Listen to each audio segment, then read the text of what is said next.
eddoboozi lye. Kati mu ssuula 14 nga tugoberera ffenna nga naawe obikudde Olubereberye.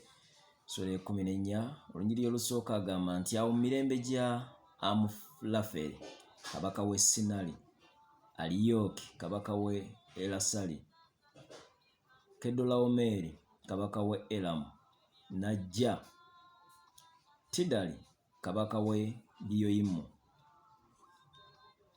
ne balwana ne Bera kabaka w'e Sodoma ne Biruusa kabaka w'e Gomola, Sinaabu kabaka w'e Eduma ne Semubeeri kabaka w'e Zeboyiyimu ne kabaka w'e Bera ye Zowali. Awo bonna ne beegattira mu kiwonvu Sidimu, eyo y'ennyanja ey'omunnyo. Baaweerereza Kedolawomeri emyaka 12, ne mu mwaka ogw'e13 ne bajeema. Ne mu mwaka ogw'e14 Kedolawomeri n'ajja ne bakabaka abaali awamu naye ne bakubira Abaleefa mu Asitolasikalumayimu n'Abazonzi mu Kaamu n'Abemi mu Savekirayasayimu n'Abakooli ku lusozi lwabwe Seyiri ne babagoba okutuusa e Lupalani ekiri okumpi n'eddungu. Ne baddayo ne batuuka Ennumisupati ye Kadesi. Ne bakuba ensi zonna ez'Abamereki era n'eya Abamooli abaatuula mu Kazezo Nutamali.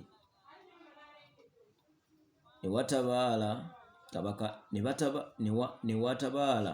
kabaka w'e Sodoma ne kabaka w'e Gomola ne kabaka w'e Aduma ne kabaka w'e Zebuyoyimu ne kabaka w'e Bera ne Zowali ne bategeka olutalo okulwanira nabo mu kiwonvu Sidimu, okulwana ne Kedolawomeri kabaka w'e Eramu ne Tidali kabaka w'e Goyiyimu ne Amulaferi kabaka w'e Sinali ne Aliyooki kabaka w'e Erasali, bakabaka 4 nga balwana n'abataano.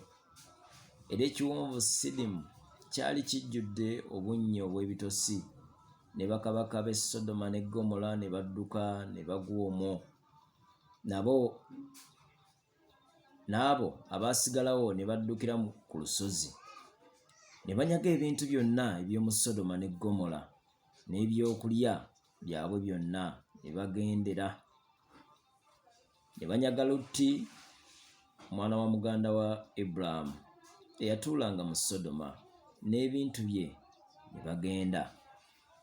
Ne wajja omu eyawonawo n'abuulira Ibulayimu Omwebbulaniya, oyo yatuulanga awali emivule gya Mamule Omwamoli muganda wa Esukoli era muganda wa Aneri. Nabo baali balagaanye ne Ibulayimu. Ibulayimu bwe yawulira nga banyaga muganda we n'agenda n'abasajja be abaayigirizibwa okulwana abaazaalirwa mu nnyumba ye 318 ne bagoberera okutuuka ku Ddaani. Ne baawukana okubalumba ekiro, ye n'abaddu be ne babakuba ne babagoberera okutuusa ku Kkoba ekiri mu mukono ogwa kkono ogw'e Damasiko. N'akomyawo ebintu byonna era n'akomyawo ne muganda we Lutti n'ebintu bye era n'abakazi n'abantu.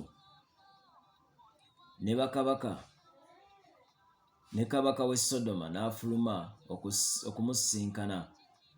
Bwe yamala okukomawo ng'asse Kedolawomeri ne bakabaka abaali naye mu kiwonvu Save, kye kiwonvu kya kabaka. Ne Merukizedeki kabaka w'e Seremi n'aleeta emmere n'omwenge. era ye yali kabona wa Katonda ali waggulu ennyo. N'amusabira omukisa n'ayogera nti, Ibulayimu oweebwe omukisa. Katonda ali waggulu ennyo nannyini eggulu n'ensi, era Katonda ali waggulu ennyo atenderezebwe, akugabidde abalabe bo mu mukono gwo, n'amuwa ekitundu eky'ekkumi ekya byonna. N'amuwa ekitundu eky'ekkumi ekya byonna. Kabaka w'e Sodoma n'agamba Ibulayimu, mpanze abantu, ebintu obyetwalire ggwe. Ibulayimu n'agamba kabaka w'e Sodoma nti, nnyimusizza omukono gwange eri Mukama Katonda ali waggulu ennyo nannyini eggulu n'ensi, nga ndayira nti siritwala kaggwa newankubadde akakoba k'engatto newankubadde akantu konna k'olina oleme okwogera nti mugaggawazizza Ibulayimu, wabula ebyo abavubuka bye balidde n'omugabo gw'abasajja abaagenda nange, Aneri, Esukoli ne Mamule, abo batwale omugabo gwabwe.